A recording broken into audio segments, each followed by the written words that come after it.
Alright, so in this video, we're going to talk about some of the things that I like about the 2022 Lowrider ST. Let's check it out.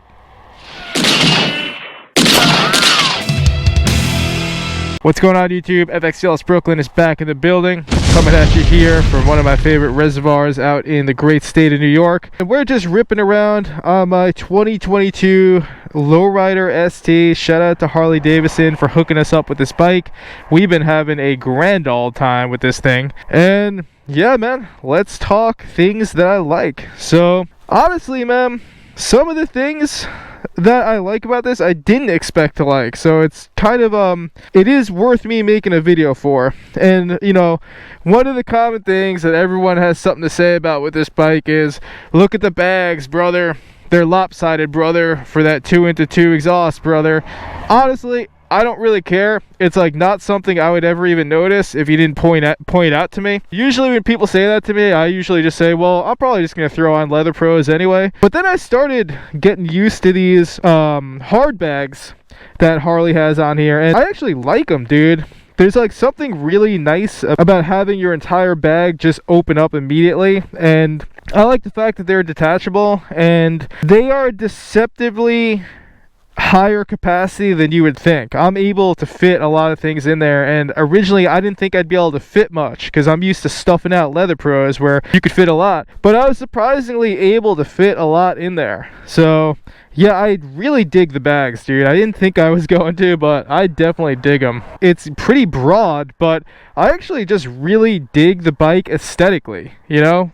If you look at the frame, if you look at everything put together, it's kind of beautiful just how tight everything is, you know? I like the look of the fairing. I dig the aesthetics. I know a lot of people don't, but I definitely like the look of the fairing, so that is something that I am happy with the bike. But you guys have heard me say that, so I'm going to try to bring up some more kind of subtle things in this video that surprised me about the bike that are worth noting.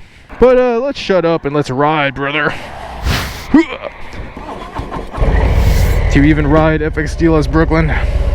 You know what, I was about to ride, but now one of the things I'm going to talk about, I feel like I actually need to be off the bike to show you. So one thing I really like is the fact that this bike comes stock with a super bright headlight. That is sick, dude. And not just that, but you also have an LED taillight. Check that out, man. I dig that. I dig the styling of it. It's bright. And yeah, that's right, I rode all the way here from California. You can start calling me FXLRST Fresno or something. Alright, let's keep moving.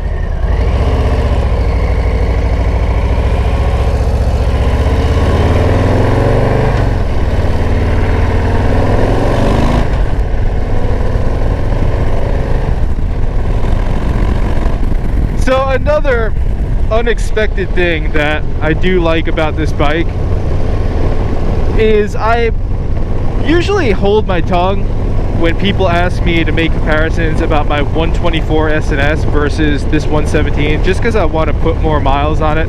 I will make a video on that comparison. To be honest with you, I did make one after I test rode this bike in August, but then I never fully published it just because I wanted to really give this bike and that motor more riding time before I made a video like that, and I kind of felt like it was maybe too heavy-handed without putting enough miles in. So on that note, I dig the motor, dude, specifically just because, you know, I'm in 4th gear right now. I'm doing a decent speed and I'm not even into 3,000 RPMs. So I really like the fact of where the power band is with this motor. I generally like how smooth it is. I do have friends who that's actually the thing that they don't like. Like they want something that's a little bit more rowdy, like the twin cam, which, don't get me wrong, like I love my twin cams. That's my bread and butter. I would never get rid of that.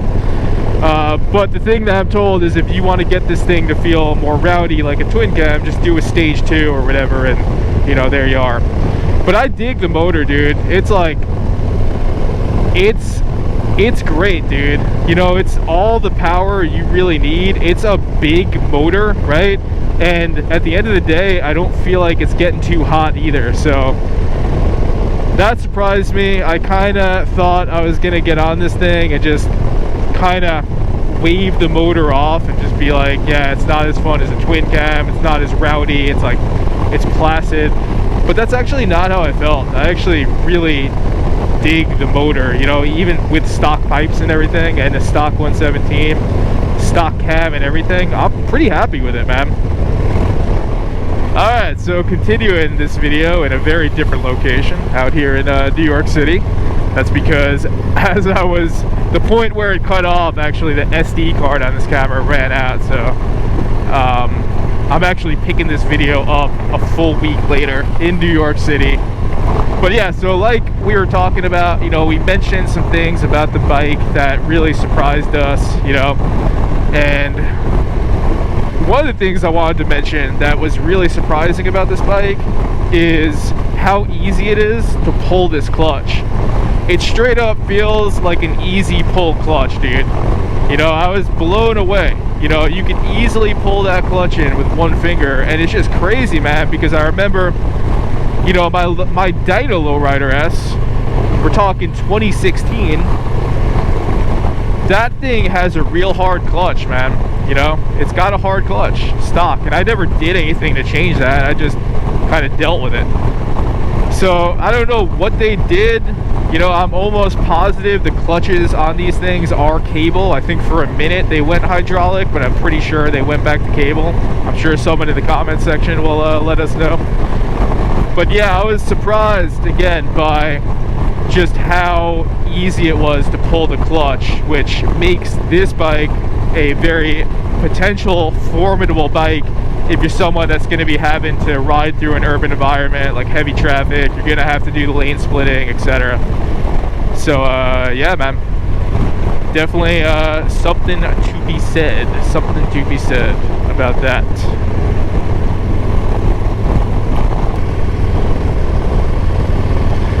Yeah, so the other thing that was surprising about this is the first time I rode this bike with a stock seat, and obviously the bars are stock, I was actually not that psyched on the general riding position. And for me personally, it wasn't a riding position that I would want to sustain for, you know, a full day of riding on the long road. So that when I say that, I'm talking like 700 plus mile day of riding. But then what surprised me is how much of an impact the Saddlemen step-up seat actually made, just in terms of improving the general riding position.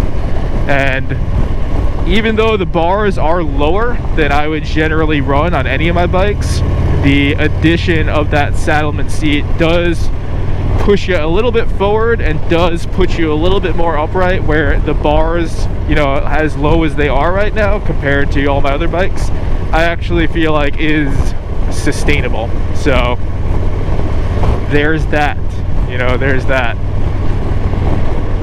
And then I think I said it before, but overall, just the fairing itself, you know, how perfect the wind flow is with, again, the shield height, the venting, and just the general design of the fairing while maintaining the lightness and the nimbleness. You know, this fairing just cuts through like nothing else I run. So yeah, definitely surprising. So yeah, there's definitely, and I mean, the other thing I'll definitely mention is I'm also surprised for such a big motor, you know, a 117. We're talking a big motor. And then, you know, my frame of reference here is I put heavy miles on two bikes, one of which has an 80-inch cubic Evo, and the other one's got an 88 twin cam. We're not talking big monster motors, but this one is a big monster motor. And one of the things that surprises me about it is obviously the power's there. You know, obviously it rips when you need it to. But I guess what's surprising to me is how cool this damn thing burns, man. And specifically, if we're talking about running these bikes in hot weather, which a lot of us are bound to do, that's really nice to have, you know. And especially out here in the East Coast, you know, we had some serious heat waves this summer, you know, and I'll tell you what, having the bike burn just a little bit cooler is something that would be welcome. So yeah, this bike does that. And all right, as we ride into the sunrise, getting onto the Bronx River Parkway North. Let y'all go here. Any of you lowrider ST riders or lowrider S riders, or if you've even test rode one, let me know if you agree with some of those surprising points. If you have any questions, as always, leave them in the comments section. We're gonna hop on the old Bronx River Parkway North, see where that takes us. We're really got no direction today. We're just putting miles on this bike. And that's it, y'all. Stay safe, stay low, outride your demons, pay the iron price, and all that. FX Sales Brooklyn is out.